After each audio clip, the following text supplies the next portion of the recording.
I'm going to go through some basic material here, some of which you've read, some of which is new, but I want you to stop me at any point and ask some questions and participate however you see fit.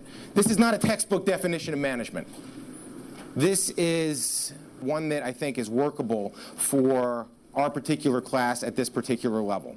The art and science of getting results. Managing something, and kind of as Kyle said, whether it's leading people or just using some resources that we have, moving them toward a particular goal, toward a particular end. Does it have to be in a corporate setting? Does it have to be in a for-profit or nonprofit setting? What else could be managed? A sports team is managed. A band is managed. Well, these decent bands are managed, right? A classroom is managed. Your budget is managed. Your time is managed. Your relationships can be managed. Not in the sense of controlled, although I guess we can try to do that, but many of these same principles we're talking about in here will apply across whatever context we have, personal and professional, right? So it may be helpful to think about management much more broadly, the art and science of getting results in a number of different contexts. And doing so, and these are two words you're going to want to be mindful of, not just in this class, but throughout your curriculum and throughout your career, efficient and effective. It's worth putting them up here because we're going to refer to them a few times. We want to get results efficiently, pursue these goals efficiently, and we want to pursue them effectively through various means that we're going to talk about over the next hour. But what's the difference between these two things? Between something that is efficient and something that is effective?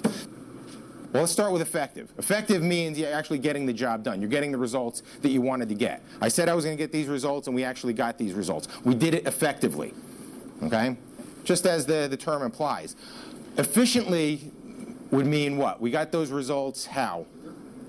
Quicker or under budget or in a cost-effective way? Just like the terms, you've used these terms elsewhere, it means the same sort of thing in management. What's the relationship between these two things? Efficiency and effectiveness. Take something like your homework.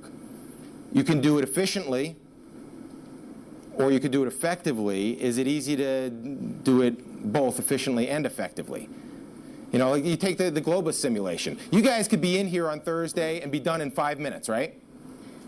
Can't you? I mean, the time is yours. If you want to come in here, meet with your group for 5 minutes, you have very efficiently performed the task of making decisions.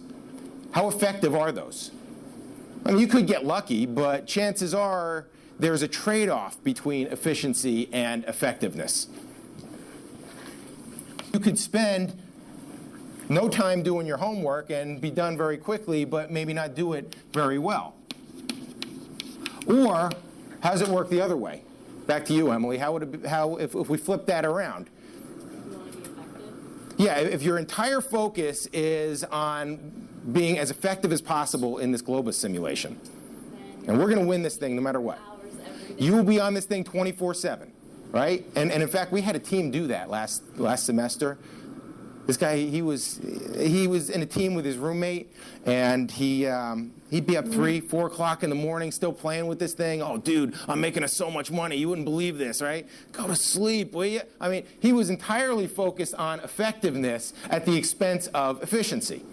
So, I mean, that's the relationship between the two. What we're attempting to do as managers, as leaders, as people trying to get results is have it both ways. And sometimes there is a trade-off between those two things. Some basic definitions here. This is what the management process looks like. And this isn't my framework. This is a framework that goes back over 100 years. The different elements of management. You see that it is enveloped within what we call values and mission. We'll unpack that a little more in a second. But then there are these 5 pieces of how we actually do management. Diagnosis, planning, structure, staffing, and leadership. And you'll become very familiar with this. In fact, I walked into to the Falcon a couple weeks ago, and one of my former students was there behind the counter serving me, and he rattled these 5 things off before I even placed my order. And that's how well he knew it by the end of the semester. There are 5 basic activities that we are to be about as managers: diagnosis, planning, structure, staffing, and leadership. And the point is, if we do all of these things, then we are in a better position to get results. If any one of these things is missing, then chances are we're going to have some dysfunctional results, or at least some underdeveloped results. And as we go through the rest of the course, you will see that we're going to spend some time on diagnosis, and then we're going to spend some time on planning. There'll be a case study associated with each one of these 5 activities. Here's how they're connected to one another.